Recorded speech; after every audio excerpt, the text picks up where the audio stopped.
Sapo kam gatuar në LD Premium, do t'i bëj një pastrim shumë të mirë kësaj tenxhere, pas disa gatimesh e do një pastrim si të thelluar. Le ta shohim bashkë.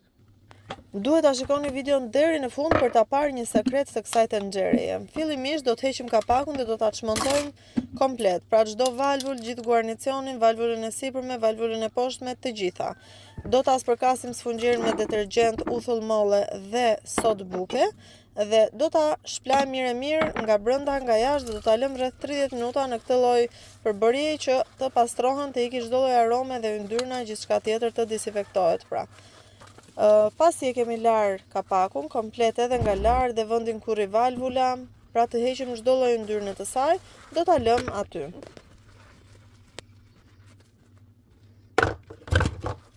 Pas kapakut e ka radhën kazani për t'u lar, i cili është me ushqim në fakt dhe do ta heqim, do t'i bëjmë një shplarje të pjesës së ushqimit.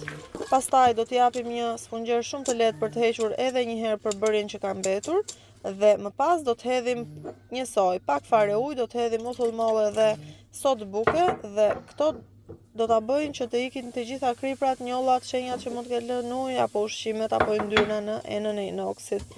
Në fakt është një material shumë i mirë, lahet fare kollaj, kështu që ja vlen që ta kesh me kazan inoksi multicookerin tënd në shtëpi.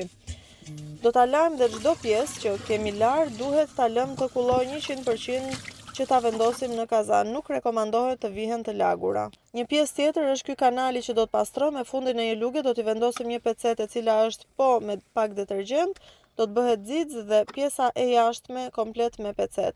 Kjo ena e kondensimit gjithashtu duhet lar her pas here sepse mbledh avuj me yndyrë nga gjellët. Do të montojmë pjesët një nga një dhe do t'i montojmë të gjitha në kapak. Është e rëndësishme t'i montoni ashtu siç duhet dhe më e rëndësishme akoma është që pasi mbaroni nga gjella dhe keni gatuar çdo gjë, keni lar, keni pastruar, në këtë pozicion duhet të rri kapakun mbi tenxherën tuaj, jo i mbyllur, i vulosur asnjëherë.